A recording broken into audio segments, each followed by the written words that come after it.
തൊഴിലുറപ്പ് മേഖലയിലെ വിവിധ ആവശ്യങ്ങൾ ഉന്നയിച്ചുകൊണ്ട് NREGWU വണ്ടൂർ പഞ്ചായത്ത് കമ്മിറ്റിയുടെ നേതൃത്വത്തിൽ വണ്ടൂർ ഗ്രാമപഞ്ചായത്ത് ഓഫീസിലേക്ക് മാർച്ചും ധർണയും സംഘടിപ്പിച്ചു. NREGWU Wandoor area secretary KT Muhammad Ali ഉദ്ഘാടനം ചെയ്തു. VBG റാംജി നിയമം പിൻവലിക്കുക, തൊഴിലും കൂലിയും ഉറപ്പാക്കുക, തൊഴിൽ ദിനങ്ങൾ 200 ആക്കുക, ദിനപത്ത 700 രൂപയായി വർദ്ധിപ്പിക്കുക, വിലക്കയറ്റം തടയുക തുടങ്ങിയ വിവിധ ആവശ്യങ്ങൾ ഉന്നയിച്ചായിരുന്നു പ്രതിഷേധ സമരം. വാർഡുകളിൽ തൊഴിൽ അനുവദിക്കണമെന്നും തൊഴിലുറപ്പ് തൊഴിലാളികളുടെ ജോലി ഉറപ്പുവരുത്തണമെന്നും ആവശ്യപ്പെട്ട നേതാക്കൾ പഞ്ചായത്ത് അധികൃതർക്ക് നിവേദനം സമർപ്പിച്ചു. P. Abdul Gafoor, P. Satheesh, TP Ibrahim, അരീമ്ര മോഹനൻ, ലോക്കൽ സെക്രട്ടറിമാരായ P. അരുൺ തുടങ്ങിയവർ പങ്കെടുത്തു.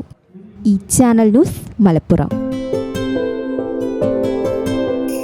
15 വർഷങ്ങളായി ഈ തിളക്കം നമ്മെ ഭ്രമിപ്പിക്കുന്നു.